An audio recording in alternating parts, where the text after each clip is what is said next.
자, 우리가 지난주에 예수님이 갈릴리의 가버나움이라고 하는 동네에서 사람들을 많이 고쳐주고 귀신도 내어 쫓고 하는 걸 우리가 봤었지. 그때 사람들이 예수님이 병든 사람 고쳐주고 베드로의 장모님 고쳐주고 귀신 들린 사람들을 고쳐주고 하는 것을 보면서 사람들이 느낀 게 있었어요. 뭘 느꼈었지? 예수님의 이 말씀은 뭐가 있다? 권위가 있다. 권위 있는 하나님의 말씀을 하는구나. 귀신을 쫓아낼 수 있는 권위는 누가 가지고 있을까? 하나님이 가지고 있는 거야. 그런데 예수님이 말씀으로 귀신을 쫓아냈잖아? 그러면 예수님의 말씀에는 누구의 권위가 있다는 거예요? 하나님의 권위가 있다는 거예요. 그래서 예수님의 말을 들으면 누구의 말을 듣는 것과 똑같으냐 하면 하나님의 말을 듣는 것과 똑같다. 예수님을 보면 누구를 보는 것과 똑같으냐 하면 하나님을 보는 것과 똑같다는 거야. 그러면 예수님의 말을 잘 순종하면 누구에게 순종하는 것과 똑같아? 하나님께 순종하는 것과 똑같아. 그래서 예수님은 어떤 면에서는 하나님을 대신해서 보여주시는 분이다. 이스라엘에서 하나님을 대신해서 보여주는 사람이 원래는 누구냐면 왕이야, 왕. 이스라엘의 왕이 하나님을 대신해서 보여주는 사람이었는데 지금은 누가 하나님을 잘 보여주고 있어요? 예수님이지. 그러면 예수님은 뭐와 같다는 거야? 왕과 같다는 거야. 진정한 왕이고 하나님과 같은 분이시다. 그걸 알 수 있겠죠? 자, 그런데 예수님이 이 병자들을 고쳐주실 때 사람들이 딱 보고 나서 베드로의 장모님만 고쳐주면 끝인가? 그게 아니라 내 친구도 아픈 사람이 있는데 우리 엄마도 아픈데 그런 사람이 많이 있었겠지, 그지? 그래서 사람들이 예수님한테 내 친구도 고쳐주세요. 우리 엄마도 고쳐주세요. 나도 아파요 하면서 예수님에게 왁 모여들기 시작한 거야. 자, 우리 그 앞부분을 한번 볼까? 40절을 우리가 다 같이 봅시다. 40절. 하임이가 한번 읽어볼래요? 준비 시작. 자, 해질 무렵이 뭐예요? 해가 졌다는 뜻이지. 그러면 낮이에요, 밤이에요? 밤이 됐어. 그러니까 사람들이 해가 질 때쯤 돼서 밤이 됐는데도 예수님에게 온갖 병자들을 다 데리고 온 거야. 예수님이 일일이 그 사람들을 고쳐주셨어. 언제까지? 자, 42절을 다시 한번 볼까? 우리 오늘 읽었던 42절. 42절 우리 같이 읽어봅시다. 준비 시작. 날이 밝음에 예수께서 나오사 한적한 곳에 가시니. 자, 거기까지. 날이 밝았다는 건 무슨 뜻이에요? 아침 해가 떴다는 뜻이지.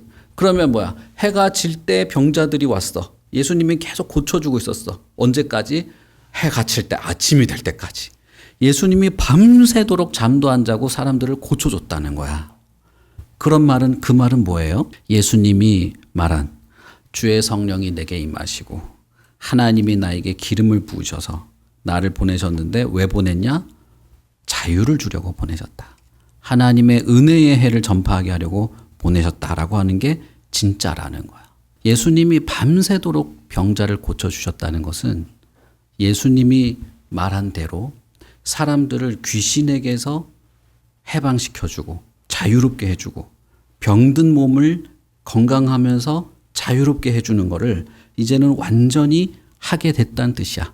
어쩌다가 한 명 고친 게 아니고 밤새도록 끊임없이 멈추지 않고 예수님이 사람들을 다 어떻게 했다? 자유롭게 해줬다는 거야. 그러니까 예수님이 나는 사람들을 자유롭게 해주려고 이 세상에 왔다라는 말이 진짜라는 거지. 사람들이 밤새도록 모여들었어. 예수님은 잠도 자지 않고 밤새도록 했어. 그러니까 멈추지 않았다는 거야. 이게 멈출 수 없는 거야, 이제는. 예수님이 이 말씀을 전하고 사람들을 고쳐주기 시작할 때부터 이건 이제 멈추지 않는 거야. 끝나지 않는 거예요. 모든 사람이 예수님께 나오기만 하면 자유롭게 된다. 그걸 우리가 알 수 있어요. 그 다음날 이제 날이 밝았어. 해가 떴어. 해가 뜨니까 예수님이 사람들을 떠나서 어디로 갔냐 하면 한적한 곳에 갔어요. 한적한 곳이 뭘 말해? 하임, 한적한 곳이 어디일까? 한적한 곳. 한적한 곳은 어디냐면 사람들이 없는 빈 곳이란 뜻이야. 지금 예수님은 밤새도록 사람들을 만나가지고 병자들을 고쳐줬잖아. 사람들이 너무 예수님 주변에 많았어. 그래서 예수님은 날이 밝으니까 사람들이 없는 조용한 곳으로 갔어요. 사람들이 아무도 없는 빈 곳으로 갔어. 왜 갔냐 하면 예수님은 한적한 곳에서 기도하기를 좋아하셨거든.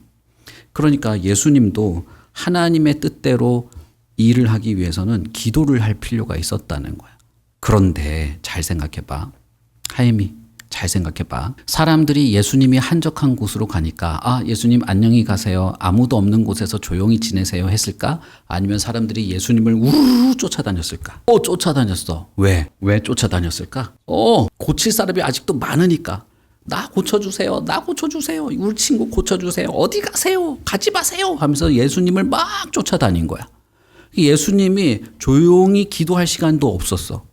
그래서 쫓아와서 사람들이 뭐라고 했냐. 예수님을 만나가지고 우리 42절 뒷부분 보자. 42절 아까 우리가 읽었던 곳 그 이어서 뒷부분 무리가 가시니 무리가부터 같이 읽어봅시다. 시작.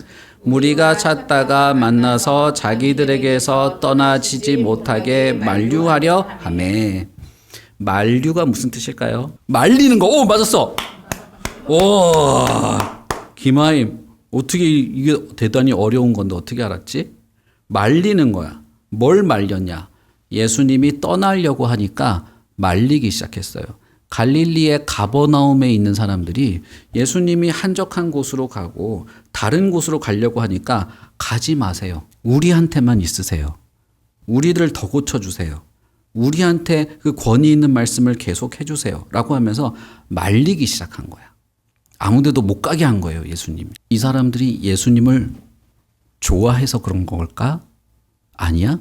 그럼 뭐야? 고쳐달라고 하는 건데 누구만 고쳐달라는 거야? 우리만 고쳐달라는 거야. 예수님이 그래서 이 사람들한테 뭐라고 대답했냐면 43절도 같이 읽어볼까요? 준비 시작. 예수께서 이르시되 내가 다른 동네들에서도 하나님 나라의 복음을 전하여야 하리니 나는 이 일을 위해 보내심을 받았노라 하시고. 예수님의 대답은 뭐냐면 여러분 갈릴리 동네 사람들 나는 가버나움에만 복음을 전하는 게 아니고 다른 동네에도 복음을 전해야 돼요. 하나님이 그렇게 하라고 나를 보냈어요. 나는 나사렛에도 가야 되고 예루살렘에도 가야 되고 베들레헴에도 가야 되고 여러 군데를 다녀야 돼요. 가버나움 사람들 여러분들이 귀신이 쫓아내지고 병이 고쳐지니까 너무 좋아서 우리한테만 있기를 바라겠지만 그건 하나님의 뜻이 아니에요. 이렇게 말한 거야. 하나님의 뜻은 뭐예요? 많은 사람들에게 여러 동네에 복음을 전하여야 된다는 거야. 그런데 가버나움 사람들은 예수님이 자기들 병을 고쳐주니까 너무 좋았어. 예수님이 자기네 사람들 귀신 고쳐주고 막 권위 있는 말씀을 하고 하니까 너무 좋은 거야. 그래서 어떻게 했냐? 아무데도 가지 마시고 여기만 계십시오. 가버나움에만 계십시오. 라고 한 거야. 그러면 복음이 다른 사람들에게도 전달되겠어? 안 되겠어? 안 되겠지. 복음은 어떤 거야? 좋은 소식은 하나님 나라의 복음은 우리만 좋아하면 끝나는 게 아니고 다른 사람들에게도 전해줘야 돼.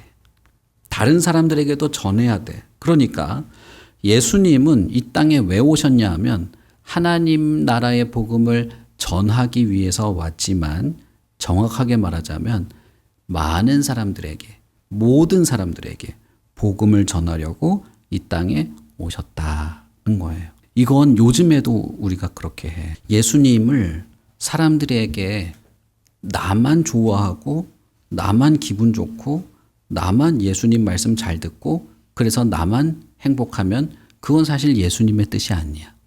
그건 하나님의 뜻이 아닌 거예요. 예수님도 그렇게 살지 않았어. 예수님도 가버나움에 고칠 사람이 아직 많이 남아있겠지. 가버나움에 아직 귀신 들린 사람이 아직도 많이 남아있겠지. 하지만 예수님은 가버나움 사람들만을 위해서 오신 게 아니야. 다른 동네 사람들을 위해서도 복음을 전해야 돼. 다른 나라 사람들에게도 복음을 전해야 돼. 만약에 예수님이 가버나움에서만 사람들이 너무 좋아하니까 우리 예수님 좋으니까 우리한테만 있으세요. 예수님 우리가 잘 해줄게요 해서 예수님이 가버나움에만 계속 있었다 치자. 그러면 대한민국에 사는 하임이가 예수님을 만날 수 있었겠어요? 못했겠지. 그렇지만 예수님은 아니야. 나는 다른 동네에도 복음을 전해야 돼요. 다른 동네에도 자유를 얻어야 되는 사람이 있어요. 하면서 다른 동네에도 복음을 전했기 때문에 전달해서 우리가 살고 있는 대한민국에도 교회가 생기고 예수님을 믿는 사람이 생기고 하임이도 예수님 말씀을 듣게 된 거야. 그러니까 봐봐. 좋은 소식이라는 건, 복음이라는 건 예수님이 하나님의 아들이시고 예수님의 말씀은 권위 있는 말씀이고 예수님의 말씀을 통해서 우리는 진정한 자유를 얻을 수 있고 죄의 용서를 받고 하나님 나라에 갈 수 있는, 예수님은 우리의 구원자라고 하는 이 하나님 나라의 복음은 어떻게 돼야 돼? 전해져야 돼. 다른 사람들에게, 다른 동네 사람들에게, 다른 나라 사람들에게 전해져야 되는 거야. 나만 알고 나만 배우고 나만 교회 다니고 나만 행복해. 그건 복음이 아니에요. 무슨 말인지 알겠지? 예수님도 그렇게 하지 않았어. 예수님은 많은 사람들에게, 여러 동네에게 복음을 전하려고 온 거야. 여러 사람들, 많은 동네 사람들, 자유가 없는 사람들에게 자유를 주시려고 온 거예요. 자, 그러면 예수님은 누구십니까? 이렇게 물어보면 우리가 하나는 알고 있지. 예수님은 하나님의 아들입니다. 또 우리가 말할 수 있지. 예수님은 하나님의 권위 있는 말씀을 하시는 분입니다. 하나님을 대신하시는 분입니다. 또 하나 얘기할 수 있어. 예수님은 여러 사람들에게, 많은 사람들에게 복음을 전하시는 분입니다. 이렇게 말할 수 있겠지. 예수님은 하나님의 아들이시지만 복음을 전하는 전도자이기도 했고, 예수님은 전도자일 뿐 아니라 우리를 자유롭게 해주시는 구원자이기도 하다는 거야. 하임이는 어떻게 생각해? 하임이한테는 자유가 필요해요? 왜 필요하지? 세상을 사랑하려고? 그것도 너무 좋은 말인데. 내가 기대했던 것보다 훨씬 고차원적인 얘기를 하는데 너무 좋은 말을 하네. 맞았어. 사람들은 자유가 없으면 사랑할 수가 없다. 누구를 사랑할 수 없냐면 하나님을 사랑할 수가 없어. 예수님이 주시는 자유는 마음껏 예수님을 사랑하고 마음껏 예수님을 수종들고 마음껏 예수님을 순종할 수 있는 그런 자유야. 베드로의 장모님이 병이 고쳐지고 나서 어떻게 했어? 예수님을 수종들었지. 수종들었다는 것은 예수님을 잘 대접했다는 거야. 예수님을 기뻐하고. 그건 자유가 있어야만 할 수 있어요. 왜냐하면 모든 사람들의 마음에는 예수님을 마음껏 사랑하고 예수님을 따르고 예수님을 좋아할 수 있는 자유가 없어. 이걸 뭐라고 하냐면 전적 타락이라 그래. 근데 그냥 그런 말이 있다고 생각해. 언젠가 기억날 거야. 사람들의 마음은 다 죄로 물들어 가지고 자유가 없어요. 하나님이 좋아하는 일을 할 자유가 없어. 하나님이 싫어하는 일을 할 자유만 있는 거야. 그런데 예수님이 오셔서 권위 있는 하나님의 말씀으로 사람들의 마음에 자유를 줘요. 그래서 이 자유를 가지고 어떻게 하냐? 그때부터는 예수님을 사랑하고 예수님의 말씀대로 따라 살고 예수님을 순종하며 살아가는 그런 사람으로 바뀌는 거야. 이걸 갈릴리에 있는 가버나움 사람들한테만 줘야 되는 거니? 아니에요. 전 세계 모든 사람들에게 줘야 되는 거야. 그래서 예수님은 가버나움에 아직 많은 병든 사람들이 있지만 다른 동네로 가려고 한 거야. 그러면 마지막 질문. 가버나움 사람들은 예수님을 사실 좋아해서 가지 말라고 한 거야. 예수님이 싫으면 가라고 했겠지. 예수님이 너무 좋아서 가지 마세요. 우리랑 더 있으세요. 말리고 싶어 했어. 그런데 그건 하나님의 뜻을 잘 따르는 모습이에요? 아니면 하나님의 뜻을 회방하는 모습이에요? 회방하는 모습이야. 가버나움 사람들은 예수님을 좋아하는 것 같았지만 실제로는 예수님을 회방하는 일을 하게 된 거야. 이건 진짜 조심해야 되는 거야. 내가 좋아한다고 해서, 내가 기쁘다고 해서, 내가 원한다고 해서 다 하나님의 뜻이 되지 않고 예수님의 뜻이 되지 않아. 예수님이 원하는 게 뭘까? 하나님의 뜻이 뭘까 생각해서 그걸 해야 돼. 내가 좋아하는 걸 하는데 이거 하나님이 좋아하시겠지? 나는 예수님이 너무 좋으니까 이렇게 해야지. 그런데 그게 예수님을 회방하는 게 될 수도 있어요. 그래서 예수님을 잘 따르는 사람은 내 마음에 기쁜 것이 아니라 예수님이 뭘 기뻐하실까? 하나님이 뭘 기뻐하실까? 그걸 생각해서 행동을 해야 되는 거야. 무슨 말인지 알겠지? 예수님은 나사렛에서도 말씀을 전한 적이 있어요. 그때 사람들이 다 예수님을 싫어했어. 예수님을 싫어해서 절벽에 가서 밀어서 죽이려고 했어. 그런데 가버나움 사람들은 예수님이 너무 좋았어요. 그래서 예수님 보고 가지 마세요. 우리랑 같이 있으세요 하니까 예수님이 기분이 좋았겠지. 와, 나사렛 사람들은 나를 죽이려고 했는데 이 사람들은 나를 너무 좋아하네. 너무 좋다.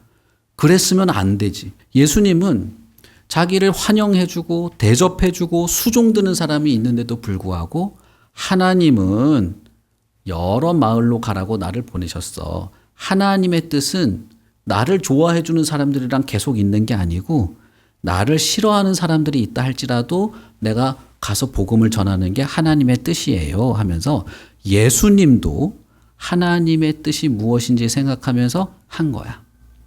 그러니까 가버나움 사람도 우리들도 하임이도 어떻게 해야 돼? 내가 좋아하는 걸 하는 게 아니고 하나님이 좋아하는 걸 하는 거야. 하나님이 뭘 좋아하실까? 그걸 생각하면서 하는 거예요. 예수님을 보면 그래서 우리는 그걸 알 수 있어. 그래서 예수님은 어떤 분이다? 하나님께 완전히 순종하신 분이다 라는 거야. 무슨 말인지 이해가 되지? 하임이도 앞으로 점점 자라면서 많은 걸 해야 될 때가 올 거야. 지금도 그래. 지금부터 그래야 되는데 항상 그럴 때마다 내가 하고 싶은 걸 그냥 아무 생각도 없이 그냥 확 하는 게 아니라 한번 생각해 보는 거야. 하나님이 이걸 정말 좋아하실까? 하나님이 좋아하는 게 뭘까? 이걸까? 저걸까? 아무래도 이거 같아. 잘 모르겠으면 기도하세요. 예수님처럼 한적한 곳에 가서 이게 하나님이 원하시는 것 같아. 그렇게 하면서 해. 실수할 때도 있어요. 잘못할 때도 있어. 근데 그건 상관없어. 실수해도 배우게 돼. 그래서 다음에는 내가 더 잘해야지 이런 마음을 가지게 되는 거예요. 예수님처럼 살아가게 되는 거야. 알겠죠? 예수님이 다른 동네에 가서 복음을 전하셨기 때문에 하임이도 예수님을 알게 됐어. 그러면 하임이도 예수님처럼 하나님이 원하시는 것, 하나님이 기뻐하시는 것, 하나님의 뜻을 따라서 잘 순종하면서 살아가는 것이 마땅하고 무엇보다도 예수님처럼 복음을 전할 수도 있다. 전도할 수도 있다. 무슨 말인지 알겠지? 하임이는 복음을 전한다. 예수님처럼 복음을 전한다 그러면 어떤 말을 해줄 것 같아? 다른 사람들한테. 모르겠어요. 성경을 잘 읽고 복음을 전한다면 예수님처럼 복음을 전한다면 난 이런 말을 해줘야지. 이런 것들 잘 생각해봐. 하나님 나라의 복음을 모르는 사람들은 아직도 많아요. 내 친구 중에 있을 수도 있고 학교 친구들 중에 있을 수도 있고 우리 가족 중에도 있을 수도 있어. 그런 사람들에게 예수님처럼 말할 수 있다. 분명히 하임이는 그럴 수 있는 사람이 될 거야. 우리가 다 그렇게 할 수 있다. 자, 우리 기도합시다.